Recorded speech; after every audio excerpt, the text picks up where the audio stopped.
ఇవాళ ట్రెండ్ ఏంటంటే మీకు ఎస్ జయశంకర్ గారు అంటే మన ఫారిన్ మినిస్టర్ ఈయన ఏ దేశము వెళ్ళినా ఏ కాన్ఫరెన్స్కి వెళ్ళినా కూడా ఈయన ఏం మాట్లాడతాడు అంటే మీకు విదేశాంగ మంత్రులు మీకు ఒక్కొక్క దేశానికి ఒక ఫారిన్ మినిస్టర్ ఉంటారు చూసారా, వాళ్ళేం మాట్లాడతారు, దానికి ఈయన ఇచ్చే జవాబు ఎలా ఉంటుంది.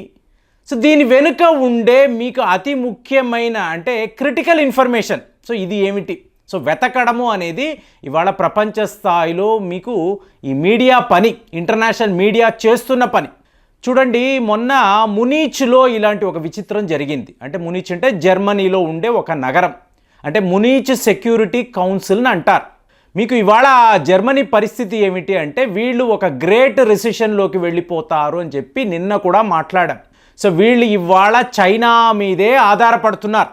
గత 20-25 ఏళ్ల నుంచి వీళ్ళు చైనాలో ఎంతలాగా పెట్టుబడులు పెట్టారు అంటే ఇవాళ చైనా పుణ్యమా అని చెప్పి జర్మనీ దేశము ఉంది అని చెప్పి మీకు కథనాలు.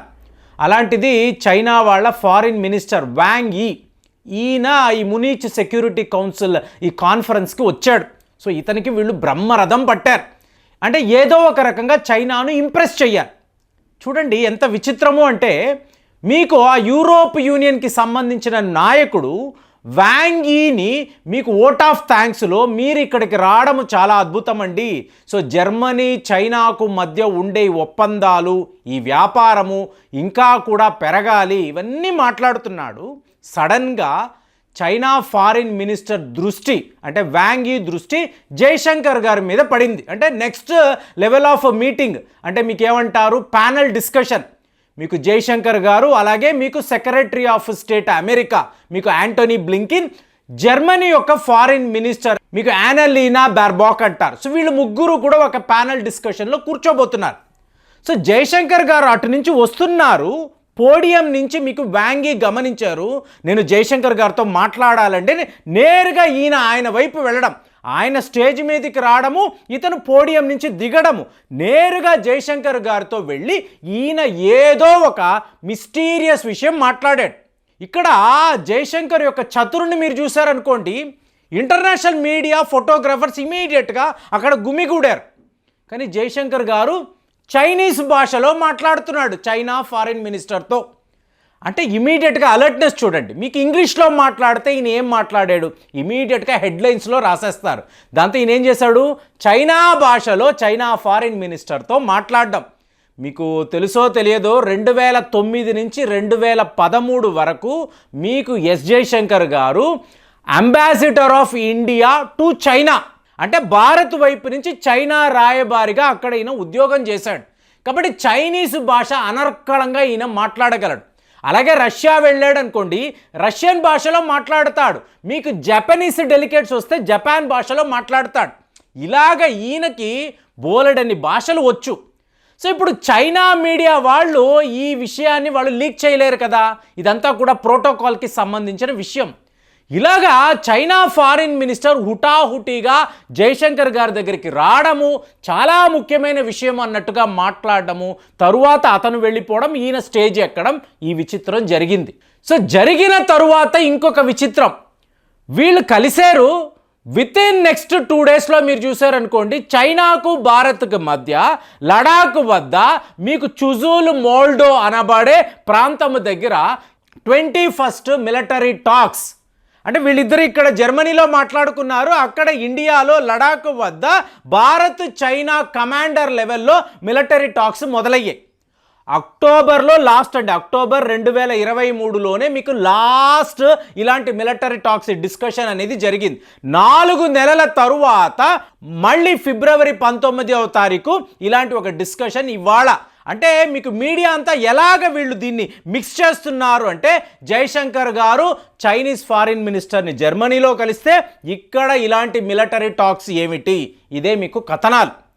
సో ఇవాళ యాజ్ ఇట్ ఈస్గా మీరు చూసారు అనుకోండి, 21st మిలిటరీ టాక్స్ అన్నప్పుడు ఎన్నో డిసెంగేజ్మెంట్స్ జరిగాయి.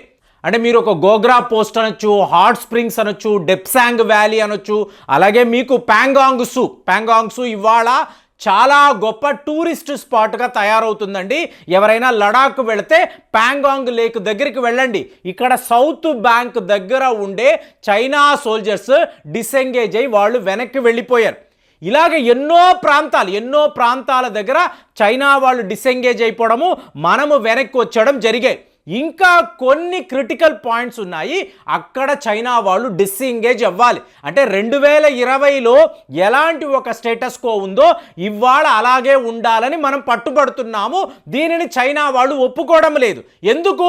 అక్సై చిన్ దరిదాపుల్లోకి మనము వెళ్ళిపోవడమే దీనికి ప్రాథమిక కారణం. సో ఇవాళ జైశంకర్ గారు వాంగీని కలవడం వల్లే ఇలాంటి మిలిటరీ డిస్కషన్స్ జరిగాయా అంటే చూడండి, నిన్న ఢిల్లీలో చెప్తున్నాను కదా, ప్రతి ఒక్క ఫారిన్ మినిస్టర్ కూడా ఏదో ఒకటి మాట్లాడడము, జైశంకర్ గారి సమాధానాలు ఎలా ఉంటాయని చెప్పి ఇంటర్నేషనల్ మీడియా వెయిట్ చేయడం. అంటే కాన్ఫెడరేషన్ ఆఫ్ ఇండియన్ ఇండస్ట్రీని అంటారు. మీకు ఫిబ్రవరి 2021 ఢిల్లీలో జరిగిన ఒక కాన్క్లేవ్. ఏంటిది? బిజినెస్ అండ్ సస్టైనబిలిటీ కాన్క్లేవ్ అంటారు. యూరోప్కి సంబంధించిన ఫారిన్ మినిస్టర్స్, దిగ్గజ వ్యాపారులు ఇవాళ ఢిల్లీలో ఉన్నారు. ఇక్కడ ఈస్టోనియా యొక్క ఫారిన్ మినిస్టర్ ఈయన మాట్లాడుతున్నాడు. ఈయన ఏం చెప్తున్నాడు అంటే, ఈ ప్రపంచంలో ఇవాళ కూడా ప్రజాస్వామ్య వ్యవస్థ ఉంది కాబట్టి మనము ప్రభుత్వాలను మార్చగలము. అంటే we can change governments because we have democracy అని చెప్పాడు. అంటే ఈయన ఉద్దేశంలో ఏంటి? వ్లాదిమిర్ పుతిన్ ఒక కమ్యూనిస్ట్ నాయకుడు. మీకు రష్యాలో వ్లాదిమిర్ పుతిన్ని ఎవరూ కూడా ఎదిరించలేరు. ఎవరైనా ఎదిరించారు అంటే వాళ్ళు ప్రాణాలతో బయటపడలేరు. ఇది ఇవాళ వార్త కదండి. చైనాలో కూడా ఇదే పరిస్థితే. మీకు జీ జింగ్పింగ్ లాంటి ఒక నియంతను ఎవరూ కూడా ఎదిరించలేరు. ఎన్నో ప్రయత్నాలు జరిగాయి, కుదిరిందా? కుదరలేదు. ఎవరైతే ఎదిరించారో వాళ్ళంతా ఇవాళ జైళ్లలో ఉన్నారు. కొంతమంది ఏమైపోయారో కూడా ఎవరికి తెలియదు. అలాంటి ఒక స్టేట్మెంట్ను మీకు ఈస్టోనియన్ ఫారిన్ మినిస్టర్ అన్నాడు. సో ఇమీడియట్గా జైశంకర్ గారి వంతు వచ్చింది. ఈయన మాట్లాడాలి. ఈయన ఏం చెప్తాడు? మొత్తం యూరోప్ యూనియన్కి సంబంధించిన నాయకులంతా కూడా ఎదురు చూస్తున్నారు. ఎందుకంటే చూడండి ఫ్రెండ్స్, ఇక్కడ చాలా క్రిటికల్ పాయింట్ అని మనం గుర్తుపెట్టుకోవాలి. జైశంకర్ గారు ఒక మాట అనబోతున్నారు అన్నప్పుడు ఆ సిచ్యువేషన్ చాలా కాంప్లికేటెడ్గా ఉందండి. వీళ్ళ దృష్టి అంతా ఏంటంటే రష్యా మా శత్రు దేశము, కానీ ఇదే రష్యా భారత్ యొక్క మిత్ర దేశము. ఇంకా చెప్పాలంటే భారత్ మీద మేము శాంక్షన్స్ విధించడానికి యూరోప్ యూనియన్ వాళ్ళు శాంక్షన్స్ ప్యాకేజ్ కూడా తయారు చేశారు. ఆ మహానాయకులు ఇవాళ ఢిల్లీలో ఉన్నారు. జైశంకర్ గారు ఒకే ఒక మాట అన్నాడండి. ఈస్టోనియన్ ఫారిన్ మినిస్టర్, మీరు ఒక విషయం చెప్పారు, డెమోక్రసీ ఉంది కాబట్టి మేము ప్రభుత్వాలను మార్చగలము అన్నారు. నేను చెప్తున్నాను, ఇక్కడ ఈ దేశంలో డెమోక్రసీ ఉంది కాబట్టి మళ్ళీ మేము రీఎలెక్ట్ చెయ్యగలము. మాకు నచ్చిన ప్రభుత్వాన్ని మళ్ళీ మేము ఎంచుకోగలము. దీనినే మేము ప్రజాస్వామ్యము అంటాము.